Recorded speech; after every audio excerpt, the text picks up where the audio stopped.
अस्सलाम वालेकुम व्यूअर्स, आज हम आपको दिखाएंगे जी अल जलील डेवलपर्स का अल नूर ऑर्चर्ड, जो कि एक बड़ा फेमस प्रोजेक्ट है। ये मरीना स्पोर्ट सिटी की वजह से सबसे पहले इसकी लोकेशन की बात करेंगे। लाहौर से इस्लामाबाद जैसे ही रावी टूल प्लाजा क्रॉस करते हैं तो सबसे पहले जो इंटरचेंज आता है वो शादर और जड़ावाला वाला इंटरचेंज है, फैज़पुर इंटरचेंज। जैसे ही फैज़पुर इंटरचेंज से एग्जिट लेते हैं तो सामने आपके आ जाती है जड़ावाला रोड। तो जड़ावाला और शेखपुर रोड जो है मेन, इसके ऊपर आपको पता है कि 4-5 सोसाइटीज़ और भी मौजूद हैं, और वैसे भी लाहौर की सराउंडिंग में ये सबसे चीप रोड है, सबसे चीप प्रॉपर्टी वाली रोड है जहाँ पे आपको सस्ती प्रॉपर्टी मिलती है। तो अगर अल जलील डेवलपर की बात की जाए तो इनके ऑनर हैं जी नसरुल्ला वड़ाई साहब, और उनके सीईओ जो हैं वो हैं जी फराज वड़ाई साहब। तो सबसे पहले इन्होंने जी अल जलील गार्डन लॉन्च किया। अल जलील गार्डन के अंदर इन्होंने लॉन्च किया था 5 मरला 10 लाख में इंस्टॉलमेंट प्लान के ऊपर, और डेवलपमेंट चार्जेस इसमें थे 40 से 50 हज़ार पर मरला। और लेटर ऑन 2016 में ये प्रोजेक्ट लॉन्च हुआ। लेटर ऑन जाके मिसमैनेजमेंट हुई सोसाइटी की तरफ से और टाइम पे डिलीवर नहीं किया गया, और एंड यूज़र पैनिक हुआ, क्लाइंट पैनिक हुआ। फिर सोसाइटी ने उसको मैनेज करके बाज़ लोगों को उनके पैसे रिटर्न कर दिए, बाज़ लोगों को अकोमोडेट करके उन्होंने प्लॉट्स दे दिए। और अगर बात की जाए डेवलपमेंट की तो अल जलील गार्डन में बेहतरीन डेवलपमेंट है और बहुत आला इंफ्रास्ट्रक्चर है। आप किसी भी लाहौर की आला सोसाइटी से उसका कंपैरिजन कर सकते हैं। और मैं समझता हूँ कि मिडल मैन के लिए या चीप प्रॉपर्टी के लिए सबसे बेस्ट ऑप्शन ये थी उस टाइम पे। तो अगर इस रोड की बात की जाए तो यहाँ 4 से 5 सोसाइटीज़ और भी हैं। अल रहमान गार्डन फेज़ 7 भी है, अल राज़िक गार्डन भी है, अल क्यूम गार्डन भी है, शादमान इनक्लेव भी है, और भी 1-2 सोसाइटीज़ हैं जो कि आप चलते चलते सारी सोसाइटीज़ को एक छोटा सा ओवरव्यू लेंगे, आप देखेंगे। लेटर ऑन हम सारी सोसाइटीज़ पे डिटेल वीडियो बनाएंगे ताकि आपको इंफॉर्मेशन पहुंचाई जा सके। लेकिन यहाँ पे हम बात करेंगे मेन जी Marina sports city west Marina की अल नूर ऑर्चर्ड के अंदर और बाकी सेक्टर्स की, ताकि अल नूर ऑर्चर्ड के बारे में आपको डिटेल से समझाया जा सके। अल नूर ऑर्चर्ड में सेक्टर ए है, सेक्टर बी है, सेक्टर सी है, सेक्टर डी है, वेस्ट मरीना है और मरीना स्पोर्ट सिटी है। टोटल ये 3000 एकड़ का एक प्रोजेक्ट है, जो कि मैं समझता हूँ लाहौर की किसी भी सोसाइटी का सबसे बड़ा प्रोजेक्ट है। 3000 एकड़ का प्रोजेक्ट। तो 3000 एकड़ में मरीना स्पोर्ट सिटी के जो हिस्से में आता है वो तकरीबन 1400 एकड़ के करीब जगह है। बहुत बड़ी जगह है, अपनी नोयत का एक बहुत बड़ा प्रोजेक्ट है पाकिस्तान लेवल पे। लेकिन अगर इनकी ड्रॉबैक्स की बात की जाए, इनकी कोताहियों की बात की जाए अल जलील डेवलपर्स की तरफ से, तो उनमें थोड़ी सी डेवलपमेंट में डिले होती है, जो कि आपको पता है कि सोसाइटीज़ का जो इंस्टॉलमेंट प्लान पे सोसाइटीज़ दे रहे हैं उनमें हर सोसाइटी में ये चीज़ फेस करने को आती है। इन्होंने सबसे पहले जो डिलीवर कर दिया हुआ है वो सेक्टर ए है और सेक्टर बी है, और उसके बाद सेक्टर सी है और सेक्टर डी है, जो कि अभी डिलीवर कर रहे हैं जहां पे ये डेवलपमेंट हो रही है। और सेक्टर डी की अगर बात की जाए तो फेब 2021 में ये इन्होंने इसकी बैलेटिंग की है, और स्टिल इसकी कोई प्रॉपर डेवलपमेंट अभी नहीं हुई। आपको पता है डेवलपमेंट स्लो होती है जब तक प्लान पूरा नहीं होता। आप ये बात ज़हन में रखें कि किसी भी इंस्टॉलमेंट वाली सोसाइटी पे आप जा रहे होते हैं तो आपका उनका जो प्रपोज्ड प्लान होता है उससे कोई 2 साल ऊपर का अंदाज़ा लगाना पड़ता है, क्योंकि हर सोसाइटी को चाहे वो 3 साल का प्लान लेके आई है या 5 साल का प्लान लेके आई है, वो आपसे 2 साल लाजमी ऊपर ले जाती है, क्योंकि हर सोसाइटी को फंड के इश्यूज आते हैं, कलेक्शन के इश्यूज आते हैं, और उसी के अकॉर्डिंग उन्होंने हमसे ही पैसे ले के डेवलप करना होता है। ये आप गलत फहमी में ना रहें कि वो सोसाइटी अपने पास से पैसे लगा के डेवलप कर रही होती है। ये सोसाइटीज़ जो हैं ये सारी हमसे ही पैसा लेके डेवलप कर रहे होते हैं, और हमारे पैसे से इन्होंने डेवलप करना है। अगर उनके पास अपने पैसे होते तो वो कोई और अपनी बिजनेस ना क्रिएट करते। ये एक सोसाइटी डेवलपमेंट एक फन है, और ये क्लाइंट्स के पैसे से ही उसको डेवलप करते हैं। नो डाउट कुछ ग्रुप्स ऐसे हैं कि जो टाइमली, अगर उनके पास फंड की शॉर्टेज भी होती है तो वो टाइमली डिलीवर करने में बड़े वो उनका फेमस नाम है।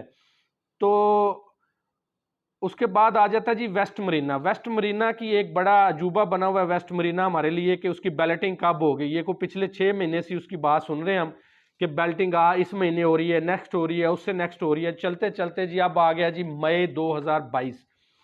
तो अब जो बात अभी तक अथेंटिक बात है वो ये है कि 16 मई को इसकी बैलेटिंग हो रही है जी, जिसके पासिस भी जारी हो रहे हैं और वो ऑफिशियली अनाउंस भी है डेट। और उसकी सबसे बड़ी जो फेवर वाली बात है वो ये है कि ट्रांसफ़र भी इसकी बंद है। मरीना स्पोर्ट सिटी की बिल्कुल सेलिंग बाइंग नहीं हो रही, जो ट्रेड होना था वो हो चुका। अब इसकी 16 मई को बैलेटिंग हो रही है, जिसके बाद इसके नए रेट सामने आएंगे। वेस्ट मरीना के बाद जी बात करते हैं। वेस्ट मरीना में थोड़ा इसलिए डाला क्योंकि वहाँ पे काफ़ी लोग परेशान हैं, इन्वेस्टर परेशान हैं, और हर मरीना स्पोर्ट सिटी में इन्वेस्ट करने वाला बंदा सबसे पहले पूछता ही इसका वेस्ट मरीना का है कि इससे पहले कौन सा प्रोजेक्ट था और उसकी क्या सिचुएशन है। और मैं समझता हूँ ये अल जलील डेवलपर वालों का सबसे बड़ा ये ड्रॉबैक भी ये है कि इनका ये पहला प्रोजेक्ट अगर टाइम पे डिलीवर होता तो ये मरीना स्पोर्ट सिटी अब कहीं का कहीं पहुंचा होता, यहाँ स्टैंड ना कर रहा होता जहाँ इसकी करंट पोजीशन है। ये आप देख रहे हैं जी सामने अलनूर ऑर्चर्ड की मेन एंट्रेंस है, लाहौर कलंदर के खिलाड़ियों के ये फोटोज के साथ और ये इनके कार्ड्स के साथ ये इसकी एंट्रेंस, और ये इनका अपना एक सेल्फ सिक्योरिटी सिस्टम है। अगर इसकी बात की जाए मेन बुलेवार्ड की तो 210 फीट का इनका मेन बुलेवार्ड है, और इसके साथ दोनों साइडों पर 30-30 फुट की इन्होंने पार्किंग दी हुई है। तो अपनी नोयत की ये बहुत बड़ी मेन बुलेवार्ड है। और अगर डेवलपमेंट की बात की जाए, ये सब लोग इस बात को मानेंगे कि अल जलील गार्डन में भी इन्होंने डेवलपमेंट बहुत अच्छी की है, और जो अभी इन्होंने की है अलनूर ऑर्चिड में वो भी बहुत अच्छी डेवलपमेंट की हुई है। इसके साथ इन्होंने 5 मरले के घर और 3.5 मरले के विलाज ऑफर किए हैं जी। ये आप देख रहे हैं मेन इनका राउंड अबाउट है, ये लेफ्ट साइड पे इनका है सोसाइटी ऑफिस, अगर कोई विजिट करना चाहता है। ये सामने जो पीछे आपको मार्की नजर आ रही है ये इनका सोसाइटी ऑफिस है जी। ये क्रेनें भी इन्होंने एक्सीवेटर वगैरह खड़े कर दिए हैं ताकि लोगों को अंदाज़ा हो जाए कि जी पैसे इकट्ठे हो गए और अब हम डेवलपमेंट की तरफ जा रहे हैं और जल्दी जल्दी पैसे लाएं। ये विलास के हैं जी, कुछ व्यूज़ आप देखेंगे और आपको आइडिया हो जाएगा जी विलास। और ये कारपेट रोड और ये पार्क सामने है और ये लाइट सिस्टम, ये सारी चीज़ें आपको लाइव दिखाने का मकसद है कि जो लोग पाकिस्तान के अंदर बैठे हैं, जो लोग पाकिस्तान से बाहर हैं, वो तसल्ली से मरीना स्पोर्ट सिटी और अलनूर ऑर्चर्ड की सारी डिटेल को समझ लें और उसके बाद अपनी इन्वेस्टमेंट करें। मरीना स्पोर्ट सिटी में जी 3 मरला, 5 मरला, 10 मरला, 1 कनाल ये ऑफर कर रहे हैं। और अगर बात की जाए 3 मरला की तो उसकी है, और अगर 5 मरला की बात की जाए तो उसकी इंस्टॉलमेंट 13,000 है। यहाँ मैं थोड़ी सी बात करना चाहता हूँ, बहुत से लोग जो है ना क्लाइंट्स को पैनिक कर रहे हैं, वो बैरिया में बैठ के तनकीद कर रहे हैं इस पे, वो डीएचए में बैठ के तनकीद कर रहे हैं। मैं आप लोगों को एक चीज़ बता दूं भाइयों, और कुछ हमारे यूट्यूबर्स भी हैं जो बड़ा पैनिक कर रहे हैं क्लाइंट्स को, कि मरीना स्पोर्ट सिटी में एक चीज़ क्लियर कर दूं, मरीना स्पोर्ट सिटी को डीएचए वाले बंदे के लिए नहीं है। उतनी तो उनकी मंथली फीस होगी, वो जो सोसाइटी फंड होगा जितना हम यहाँ पे इंस्टॉलमेंट दे रहे हैं। मरीना स्पोर्ट सिटी बैरिया वाले बंदे के लिए भी नहीं है, ये एक मिडल मैन के लिए सोसाइटी है, एक नौकरी पेशा बंदे के लिए, एक छोटे कारोबारी बंदे के लिए ये सोसाइटी है। और डेवलपमेंट इसमें अगर आप देखें तो ये बैरिया के लेवल की है। तो बैरिया में बैठ के या डीएचए में बैठ के जो इस पर तबसरे कर रहे हैं या उसके या लाहौर स्मार्ट सिटी की डेवलपमेंट को लेके इसके साथ कंपेयर कर रहे हैं, तो उसका इससे बिल्कुल कंपैरिजन नहीं बनता। ये चीज़ आप क्लियर रखें। और अगर आप ये तनकीद करके तो छोटे मिडल मैन को या नौकरी पेशा बंदे को ये ऑप्शन नहीं देते, तो फिर आप कौन सी देते हैं?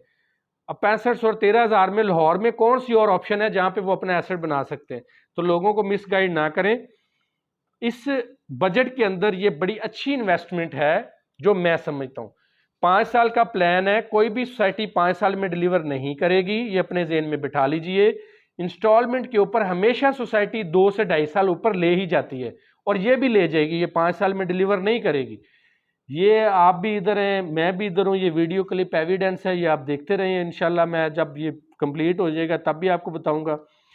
और अगर बात की जाए तो ये स्पोर्ट्स सिटी के हवाले से दुनिया के अंदर सबसे बड़ी एक स्पोर्ट्स सिटी बनने जा रही है। यहाँ पे क्रिकेट का पूरा स्टेडियम है, हॉकी का स्टेडियम है, फुटबॉल का स्टेडियम है, उसके बाद इसमें है टेनिस कोर्ट है, इसके बाद यूएफसी जिम भी है, और भी काफ़ी सारी फ्रेंचाइजेज यहाँ पे आ रही हैं। ये आप देख रहे हैं, ये सामने जो है ये सेक्टर सी है जिसकी अभी डेवलपमेंट हो रही है, स्ट्रीट लाइट्स वगैरह लग गई हैं और भी डेवलपमेंट्स इसकी हो रही हैं। और इसके आगे जाके वेस्ट मरीना है, इसकी राइट साइड पे जो है वो आ जाएगा मरीना स्पोर्ट सिटी, जो कि पूरा बहुत बड़ा सिटी है 1400 एकड़ के ऊपर। तो उसकी डेवलपमेंट जो है, जैसे आपको पता है फाइलें क्लोज होंगी, फंड्स आएंगे, तो उसकी डेवलपमेंट आहिस्ता आहिस्ता शुरू होगी। 3000 एकड़ में मुझे श्योर नहीं है कि इन्होंने पूरी एक्वायर कर ली है, लेकिन काफ़ी हद तक इन्होंने लैंड एक्वायर कर ली है। इसकी अप्रूवल के हवाले से मैं आपको गाइड कर दूं, ये TMA शेखुपुरा के अंडर ये लैंड आती है सारी, और शरकपुर रोड पे जितनी भी सोसाइटीज़ हैं ये सारी TMA शेखुपुरा के अंडर आती हैं। इसका LDA से कोई कंसर्न नहीं है। और बहुत सारे लोग जो हैं वो हर सोसाइटी को LDA अप्रूवल चाहते हैं उसकी, तो काइंडली ये देख लिया करें कि वो सोसाइटी लाहौर की सराउंडिंग में है भी या नहीं आती, LDA के अंडर उसकी लैंड आती भी कि नहीं आती। हर जगह LDA की अप्रूवल ज़रूरी नहीं होती, तो LDA का इससे कोई ताल्लुक़ नहीं है। बहुत सारे लोग इसमें भी कंफ्यूज हैं। तो ये सारी इसकी डिटेल्स हैं। इंशाल्लाह हम आपको मज़ीद भी अपडेट करते रहेंगे। वेस्ट मरीना की जैसे बैलेटिंग होती है उस पर भी आपको अपडेट किया जाएगा। कोशिश किया जाए कि सारे यहाँ के लोगों के रिमार्क्स आपको दिए जाएं। और जो लोग फाइलों के ऊपर ओन के ख्वाब लेके बैठे हुए हैं, देखें ओन एक फेक ट्रेडिंग होती है, इसका कोई वजूद नहीं होता। ये कभी भी नीचे आ सकती है, कभी भी ऊपर जा सकती है। जो जेन्युइन प्रॉपर्टी की रियल वैल्यू होती है वो एंड यूज़र के ऊपर होती है। जिस सोसाइटी में जितना ज़्यादा एंड यूज़र की डिमांड होती है उस पर उतना ज़्यादा उसकी प्राइस बढ़ती जाती है। तो ये जो फेक ओन वाला सिस्टम हमारे आजकल ट्रेंड चला हुआ है कि एक सोसाइटी लॉन्च होती है, साथ ही उस पर ओन जनरेशन हो जाती है, तो इससे शुरू में डीलर्स को तो फ़ायदा हो जाता है और उनके साथ जुड़े कुछ इन्वेस्टर्स को, लेकिन बहुत ज़्यादा इन्वेस्टर उसमें फंड्स भी जाते हैं और टेम्परेरी जो उसमें आते हैं फ़ाइल उठा के, ओपन फाइलें रख के उसको उस पर ओन ले के वो निकलना चाहते हैं, वो फिर इसमें फंस जाते हैं।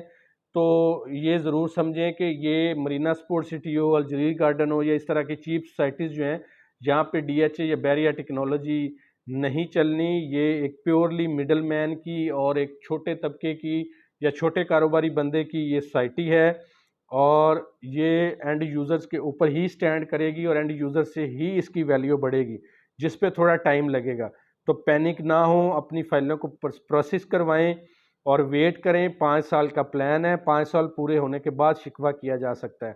तो ये सारी सूरत हाल है जी। इंशाल्लाह हम कोशिश करेंगे कि आपको मज़ीद अपडेट करें।